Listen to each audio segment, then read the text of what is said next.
Welcome friends.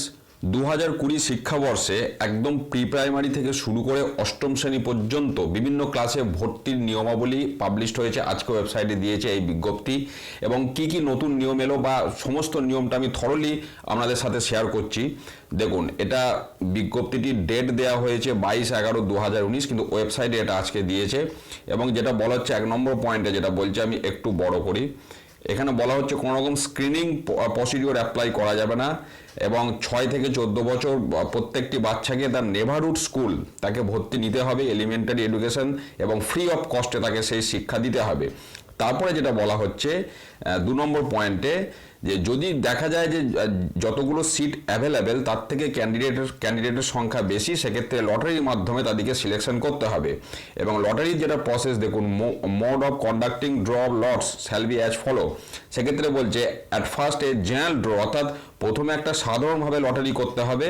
সেই লটারির মাধ্যমে যারা এলো সেটা হচ্ছে আনরিজার্ভ ক্যান্ডিডেটদের জন্য। তারপরে বলছে বি এর পয়েন্টে, thereafter a series of draw of lots from the left over applications are to be arranged category wise. এরপরে ক্যাটাগরি ওয়াইজ আপনাকে ড্র, মানে যেটা বাংলায় বলা হচ্ছে লটারি করতে হবে। এবং এখানে পরিষ্কার মেনশন করে দেওয়া আছে কোন ক্যাটাগরির জন্য কত পার্সেন্ট সিট আপনাকে রিজার্ভ রাখতে হবে। দেখুন, শিডিউল কাস্টের জন্য 22%, schedule tribe 6%, OBC A 10%, OBC B 7% এবং CWSN child with special need 3%। মোট 48% আমরা রিজার্ভেশন।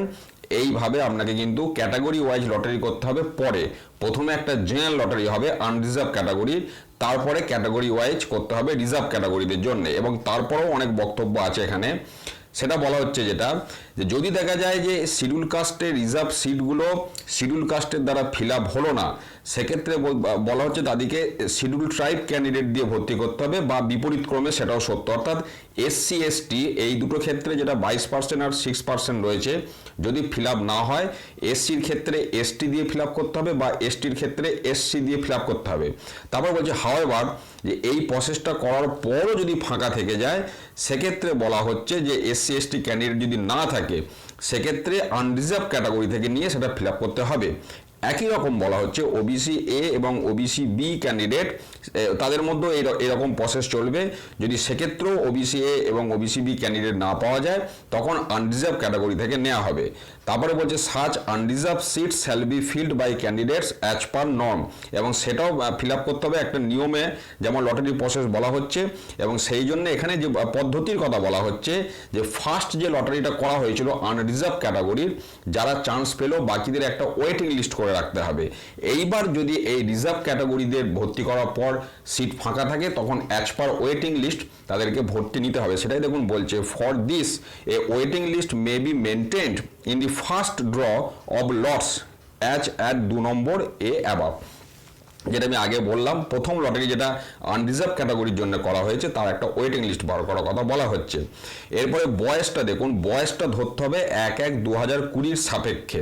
এবং প্রি প্রাইমারির ক্ষেত্রে বলা হচ্ছে 5 বছর বা তার বেশি বয়স হতে হবে, কিন্তু 6 বছরের কম হতে হবে। আচ্ছা, এবং 6 থেকে 14 বছর প্রত্যেকটি শিশুকে এজ অ্যাপ্রোপ্রিয়েট ক্লাসে ভর্তি নিতে হবে।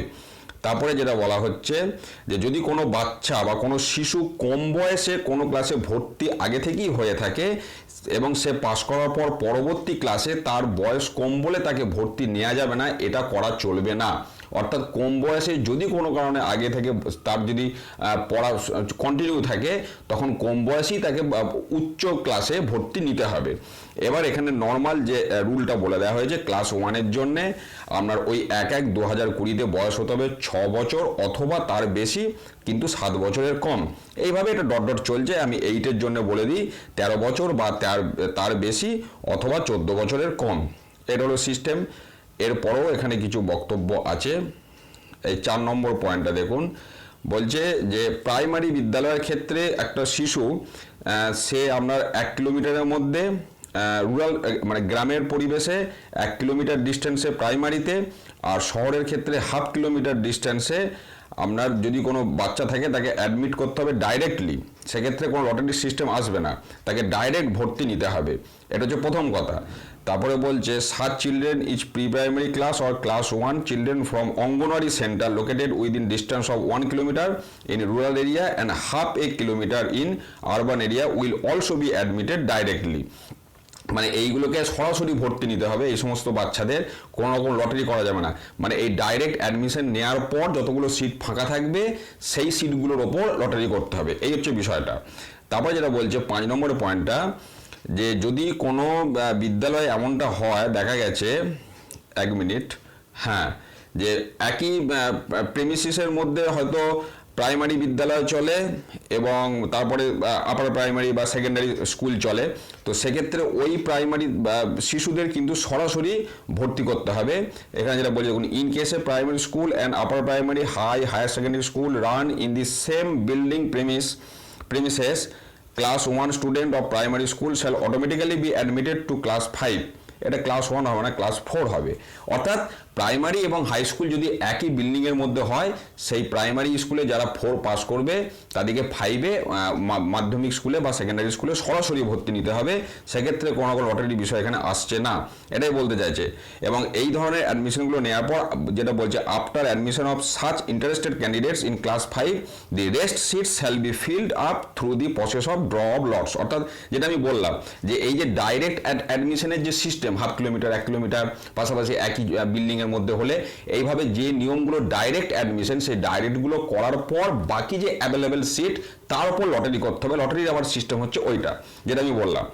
এরপরে যেটা বলছে, যে যদি কোনো শিশু বা তার গার্জেন তার সন্তানকে ভর্তি করতে ব্যর্থ হয়, সেক্ষেত্রে বলছে যে তাকে ডিআই অফ স্কুল বা আপনার সে প্রাইমারির ক্ষেত্রে বা সেকেন্ডারি ক্ষেত্রে তাকে আবেদন করতে বলা হচ্ছে।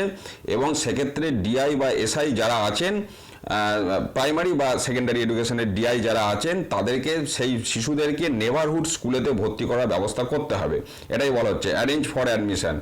তারপরে 7 নম্বরে যেটা বলছে, SI of school shall ascertain the names of students of class 4 who fail to get admission in the any school through the process of draw of lots and ensure admission of all such students।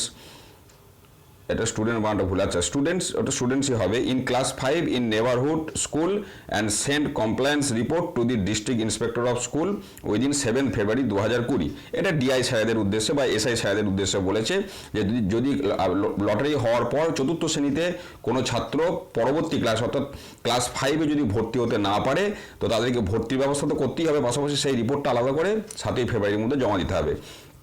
তো তাহলে এটাই হচ্ছে সামগ্রিক বিষয়বস্তু। এবারে অনেক কিছু কিন্তু নিয়মকানুন নতুন হয়েছে, তো সেগুলো সমস্ত আপনাদের সাথে আমি শেয়ার করলাম। আশা করি বিষয়টা আপনাদের পরিষ্কার হবে, বা যদি অসুবিধা হয় একটু ভিডিওটা পজ দিয়ে আপনারা দেখেও নিতে পারেন, এখানে যে তথ্যগুলো লেখা রয়েছে আমি ধীরে সুস্থেই বললাম। তো এটাই হচ্ছে আমরা 2020 শিক্ষাবর্ষে একদম প্রি প্রাইমারি থেকে ক্লাস 8 পর্যন্ত ভর্তি যত রকমের নিয়মকানুন, তার নিয়ম আপনাদের সাথে আমি শেয়ার করলাম।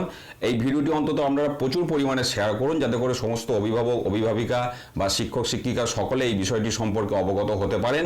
চ্যানেলটি সাবস্ক্রাইব করে থাকুন, পাশে থাকুন, খুব ভালো থাকুন, ধন্যবাদ।